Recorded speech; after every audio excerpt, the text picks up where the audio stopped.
मैं अपनी पिछली वीडियो में आपको कैरिंग कोस्ट के बारे में बता रही थी, जिसमें मेन आइटम जो यूज़ होती है कैरिंग कोस्ट में, फर्स्ट है कैपिटल कोस्ट। कैपिटल कोस्ट का मतलब है कि जो भी इन्वेंट्री के लिए आपने पैसा लगाया था उस पर कितना इंटरेस्ट आपको कैलकुलेट होने वाला है। सेकंड आता है अपॉर्चुनिटी कोस्ट। अपॉर्चुनिटी कोस्ट है कि एक मटेरियल को लेने के लिए आप एक मटेरियल को छोड़ रहे हो तो दूसरे का बेनिफिट आपको मिल रहा है। सपोज ए और बी कैटेगरी है प्रोडक्ट की, ए में 5 फीचर्स आपको मिलते हैं और बी में आपको 7 फीचर्स दिए जा रहे हैं कम कोस्ट के अंदर। तो किसको फॉलो करोगे? तो वही बात है कि अगर आप 5 में कंफर्टेबल हो, आपको पता लग रहा है भाई इससे मेरी ज़रूरत पूरी हो रही है, तो आप उसको लेना चले जाओगे। तो इसीलिए आपकी ये अपॉर्चुनिटी कोस्ट है। Cost of storage and handling, क्योंकि माल जब आ जाता है गोडाउन के अंदर, उसको स्टोर करने के लिए, हैंडल करने के लिए क्या क्या कोस्ट आती है। देखो, आपको रेंट देना पड़ेगा, बिल्डिंग का भी, स्टोर का भी। क्लैरिकल कोस्ट आएगी, क्योंकि स्टॉक को रिकॉर्ड करने के लिए आपको वर्कर की ज़रूरत है। वॉचमैन का खर्चा, इंश्योरेंस भी करवाना पड़ता है हमें गोडाउन का। इट मीन्स अगर आग वगैरह लग जाए तो उस चीज़ के लिए आप थोड़ा सा देख के चलोगे। Expenditure on lighting arrangement of store, store में लाइटिंग अरेंजमेंट चेक करोगे। इंटरनल हैंडलिंग इक्विपमेंट, ये सारे खर्चे जो है कैरिंग के आ जाते हैं।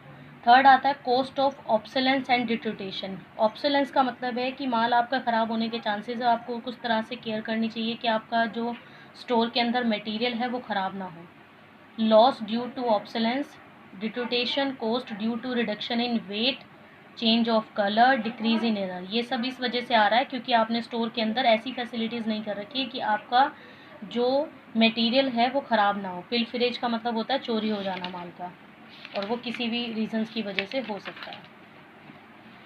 यहाँ पर देखिए कि आपको होल्डिंग कॉस्ट कैलकुलेट करनी है। होल्डिंग कॉस्ट का फॉर्मूला रहेगा Q0। पीछे Q0 क्या था? आपका ऑर्डर साइज था, इसको 2 से डिवाइड करोगे। अब आप बोलोगे ये 2 कैसे आया? ये फॉर्मूले के अंदर ही है। इनटू में CH, यहाँ पर CH क्या है? आपका holding cost per unit per year का है। ये देखिए यहाँ पर Q0 साइज ऑफ ऑर्डर है, CH holding cost per unit per year है।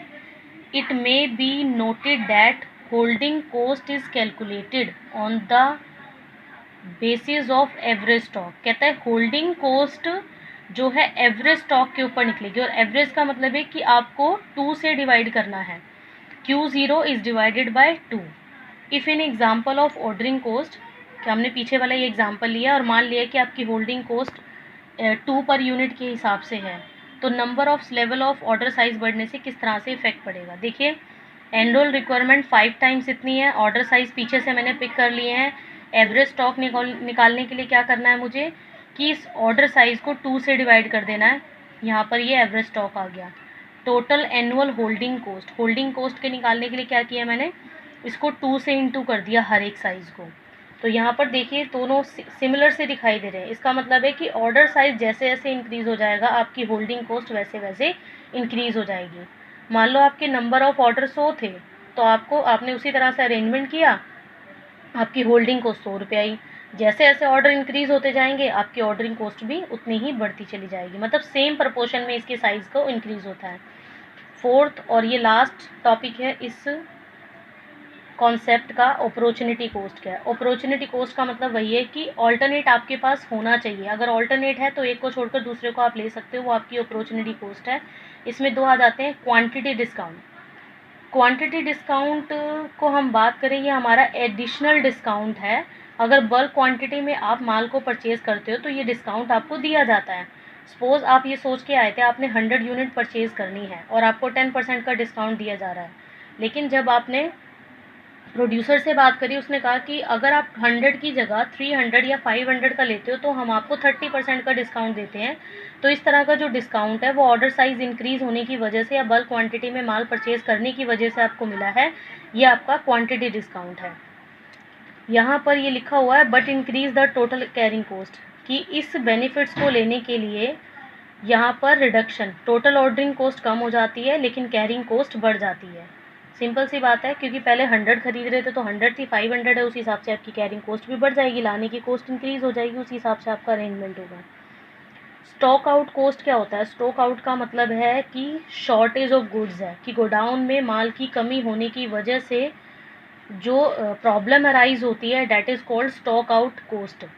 कहता है if the stock out is internal, कि अगर वो आपका इंटरनल स्टॉक आउट है, there is a cost of idle machine, machine आपकी बेकार पड़ी रहेगी क्योंकि आपके पास मटेरियल नहीं है तो मशीन पे कैसे काम होगा। आइडियल टाइम का मतलब है कि आपके मजदूर जो है वो बेकार खाली बैठे हुए हैं मटेरियल ना होने की वजह से। Penalty on account of delay in supply, वो तो पेनल्टी आपको देनी पड़ेगी क्योंकि जब गोडाउन में माल नहीं था, मशीन ने काम नहीं किया, वर्कर ने काम नहीं किया तो प्रॉपर सप्लाई नहीं हो पाएगी। हो सकता है लोग आपके साथ कॉन्ट्रैक्ट देना भी मना कर दें। एक होता है आपका स्टॉक आउट एक्सटर्नल तरीके से।